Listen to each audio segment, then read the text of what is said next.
What's up, everybody? I am 8-Bit Vic. Today we got a little bit of 7 Days to Die for you.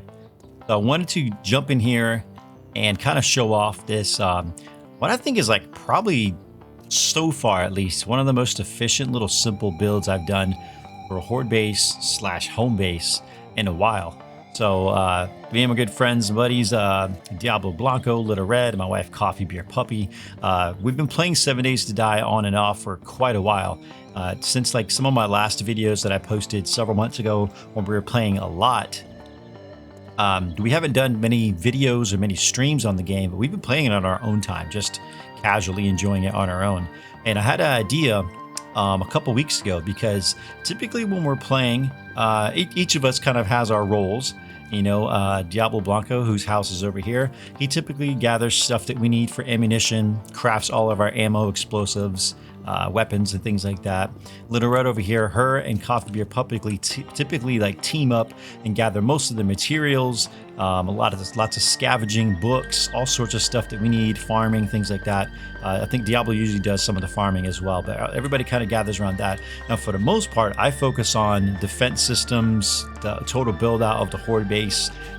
If you haven't seen any of my older videos on 7 Days to Die, including our huge Horde Night fort, which I'll put a link in the description below and a link on your screen in the top right now, as well as our home base. All these things that we had built in Alpha 19.0, definitely go check those out after you're done watching this video, of course, and you'll see what I'm talking about. But we each typically have our own roles whenever we're playing together. So my idea this time was that each of us pick a corner inside of a neighborhood. So we got in this one, I think this is Dyersville. This is the novice game map, so you can find this area as well. But we each picked a house, and the goal was for everybody to do everything on their own. We're not doing PvP, we're working together, but nobody would be making mass amounts of ammunition for everybody, or gathering stone or materials for everybody. Everybody would be doing their own thing, and then when it came to Horde Night, we would kind of see how it goes. So the very first Horde Night, I didn't record any video because, like I said, we were just doing this for fun. But the first Horde Night, it was kind of a mess. We're playing with 8 zombies per person, so there was 4 of us, so 32 zombies on the screen at any one time. And they did pretty good, like sharing the wealth, to coin a phrase, between all 4 of us. But it was pretty intense. So shortly after that, we made the decision, let's pick one house to do Horde Nights at. Everybody would still maintain their own house, and we'd kind of do things separately, so everybody gets used to managing their own XP points up here and trying to get their own ability to build forges and vehicles and things like that, because for the most part, with one of us doing it, other ones are able to put points in an area and say, like I typically was able to max out advanced engineering super quickly because I didn't have to focus on points for perks and points for sexual Tyrannosaurus or Master Chef stuff or whatever the heck it was. I could just focus on that. So by us doing this, we had to kind of retrain ourselves to get used to doing everything on our own, which we don't really play 7 Days to Die solo, really. We usually play it by ourselves. So this worked out pretty good. So it was pretty fun for all of us. I had to like kind of remember how to make ammunition very thanks, I wasn't talking. I had to figure out how to make ammunition very efficiently, which I figured out. So we're all like learning different aspects about the game that we typically never really had to do.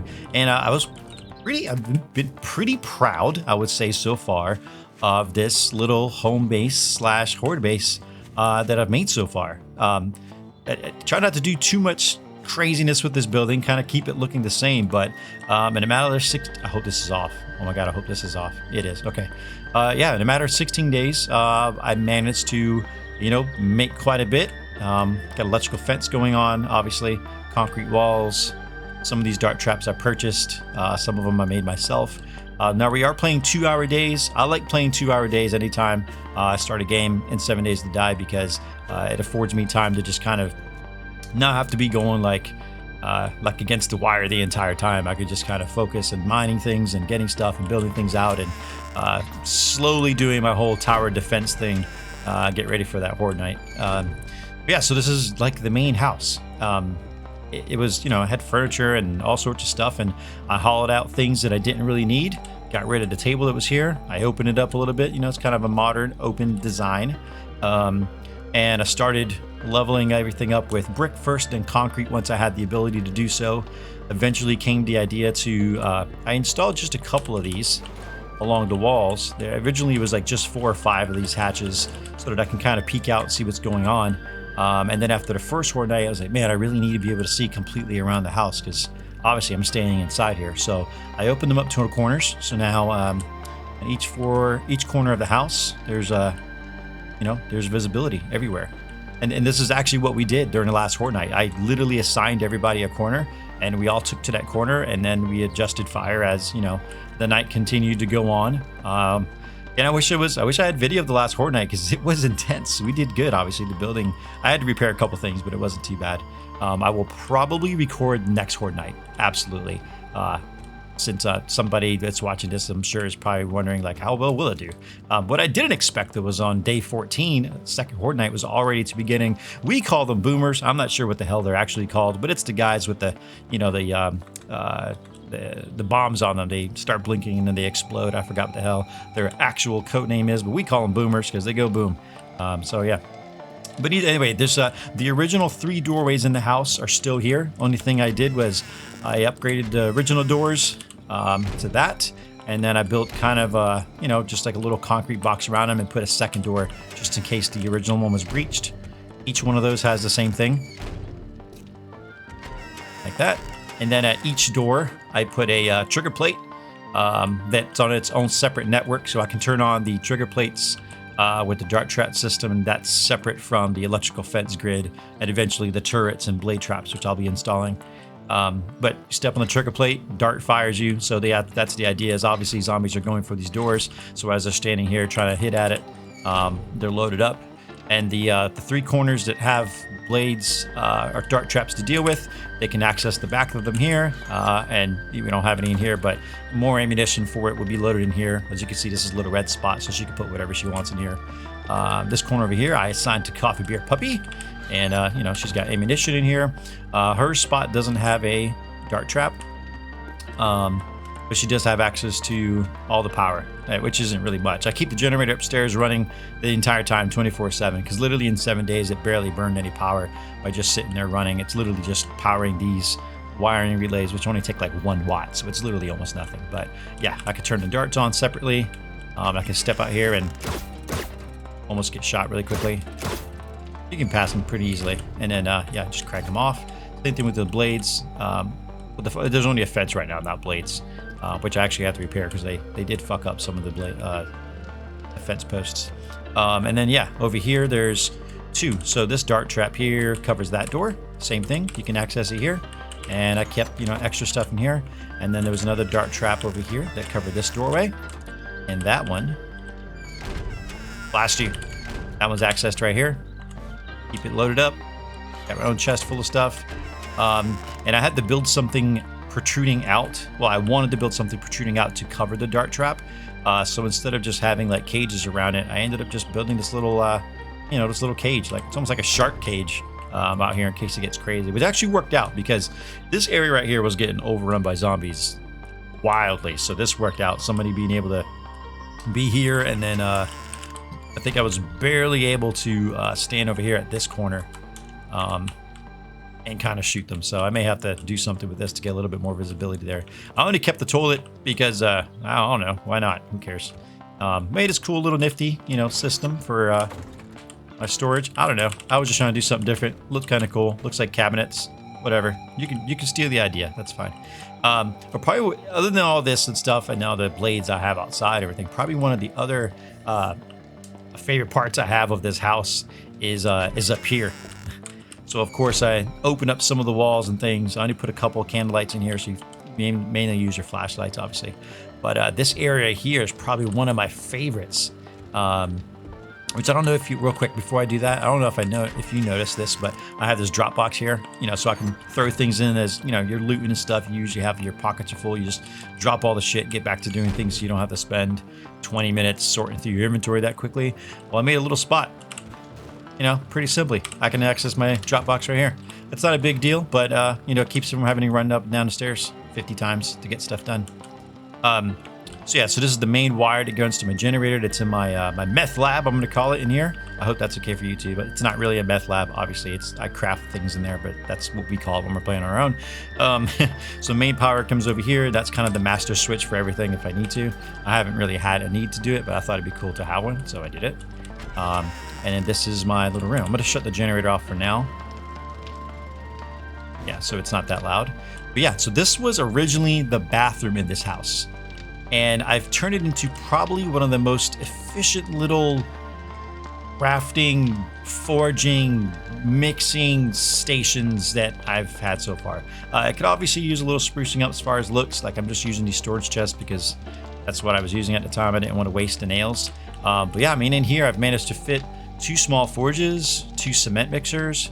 I got a generator that powers everything throughout the house so far with only 2 engines. Got a chem station in the back corner, and then a crafting table over here, which I'm slowly building in a full-on 4x4 truck because it's been a while. And yeah, I got like random stuff over here, money over there, random parts that I'm putting aside just for the truck, stuff for the cement mixers there. I'll keep all electrical parts and things like that, random things that I'll need there, guns and weapons in here. I got my ammunition in here. I got weapon parts and stuff up there. I got weapon mods up here, and I keep my reloading supplies in there. And over here is just general crafting shit I would need for my forge. And up here is the idea is eventually I'll have it stacked full of steel and iron and all that. But yeah, I like this little design compared to the forging and crafting area and stuff that we had on our Alpha 19.0 base, the home base that we used for all our forging and stuff. This is way smaller scale. The stuff that we had going on over there was like 100 crates, and we had, I think, like 8 or 9 forges, and like 4 crafting tables and 6 or 9 cement mixers and a whole bunch of stuff going on. So this is a little bit simpler. This is easier for one person to maintain, and it didn't take super long to get this going. I definitely had to put points in areas that kept me like always getting cold when it was in a mild climate area. I couldn't put any points into Lucky Looter. I couldn't put any points into most of the stuff that I would normally put into. I tried to focus on what I could do so that I could get something so that I could craft stuff really quickly, and things like that. Mainly, I'll even show you, mainly like advanced engineering, immediately put it into blacksmith, immediately start putting something into Grease Monkey so that I can get a bicycle. The bike, obviously, it uses stamina whenever you're going, but it gives you a little bit of storage space so you can get going around pretty easily and not have to run everywhere. It's the faster way to travel, plus it's got a little bit of storage. And then I had started putting points into Miner 69er and Motherload, of course, because everything takes materials and you gotta tear that stuff down. Eventually, I put some points into Sexual Tyrannosaurus. Once I hit level 3, it got to the point where I could pretty much start using my pickaxe on materials, iron ore, lead, nitrate, things like that, without having to worry about stopping to regain my stamina. So, this game is awesome. It gives you a million ways to get things done. And you learn a little bit more every time you start one. So I never really get brokenhearted when we start a new game and we leave something behind. Obviously, I haven't deleted my Alpha 19 game because I probably put like 500 hours into that fort, seriously. So I'll never delete that game. But we haven't played it in a while. But never get when you play 7 Days to Die, you got to get used to and accept the fact that at some point you're gonna have to even move on because a new alpha is coming out or something like that, or your fort could just be completely demolished. So the sooner you get used to that fact, the better off you'll be. But yeah, that's it. I just wanted to show like this little Horde base. I've noticed on my channel, like some of my older 7 Days to Die videos were getting more views than current things that I'm doing. And I'm all over the place with my YouTube video. I'm a variety gamer, variety streamer at the moment. And, so I haven't done many videos on 7 Days to Die, but I still play this on a weekly basis, if not almost like every other day basis. So I wanted to share kind of like what we're going through at this point in the game, because I am still playing it. Boomer went off right here, things still need to get done here.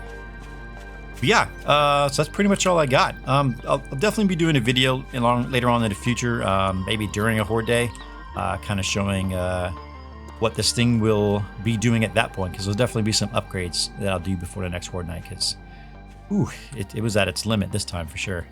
Yeah, so anyways, thanks for watching. If you haven't watched any of the videos on my channels, check out the videos down below, some of the links and stuff I put in there. If you liked the video, please like it. If you haven't already subscribed to the channel, please do so. Stay safe, cheers, and I'll see you guys in the next video.